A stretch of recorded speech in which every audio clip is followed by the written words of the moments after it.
ఎడారిలో సెలయర్లు డిసెంబర్ 18వ తేదీ. మనలను ప్రేమించిన వాని ద్వారా మనము అన్నిటిలో అత్యధిక విజయం పొందుచున్నాము. రోమీలకు రాసిన పత్రిక 8వ అధ్యాయం 37వ వచనం. సాక్షాత్తు నీతో పోరాడే శత్రువులను, నీకు ఎదురే నిలిచిన శక్తులను నీకు దేవుని సన్నిధికి చేరడానికి సహాయపడే మెట్లుగా మలుచుకోవచ్చు.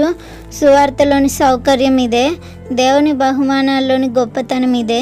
కమ్ముకు వస్తున్న చీకటిని నాలుకలు చాపి చెలరేగే మెరుపుల్ని చూస్తూ కొండల్లో తన గుహ ఎదుట నిశ్చలంగా కూర్చొని ఉంటుంది డేగా. తుఫాను వంక ఒక కంటితో మళ్ళీ రెండో కంటితో చూస్తూ ఉంటుంది.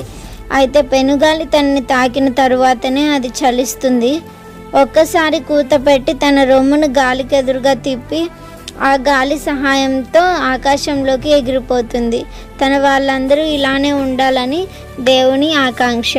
వాళ్ళంతా విజేతులై తుఫాను మేఘాలను తమకు రథాలుగా చేసుకోవాలని ఆయన కోరిక. గెలిచిన సైన్యం ఓడిపోయిన సైన్యాన్ని తరుముతుంది. ఆయుధాలను, ఆహార పదార్థాలను స్వాధీనం చేసుకుంటుంది.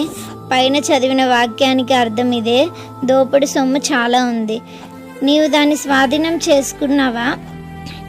భయంకరమైన బాధల లోయలోకి నువ్వు వెళ్ళినప్పుడు దోపిడి సొమ్మును తెచ్చుకున్నావా? నీకు ఆ బలమైన గాయం తగిలినప్పుడు నీ సమస్తము నాశనం అయిపోయిందని నీవు అనుకున్నప్పుడు ఆ స్థితిలో నుండి ఇంకా ధన్యజీవిగా బయటపడేటట్టు క్రీస్తులో నమ్మకం ఉంచావా? శత్రువుల వస్తువుల్ని స్వాధీనం చేసుకొని మనం వాడుకోవాలంటే అత్యధిక విజయం పొందగలిగి ఉండాలి. నిన్ను కూల్చడానికి వచ్చిన వాటిని జయించి దాన్ని నువ్వే వాడుకో.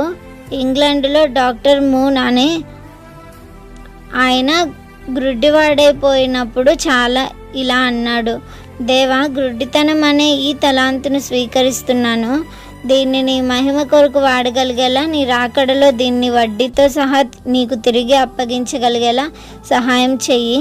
అప్పుడు దేవుడు గ్రుడ్డి వాళ్ళ కోసం 3 అక్షరాలను కనిపెట్టగలిగే తెలివిని ఆయనకిచ్చాడు.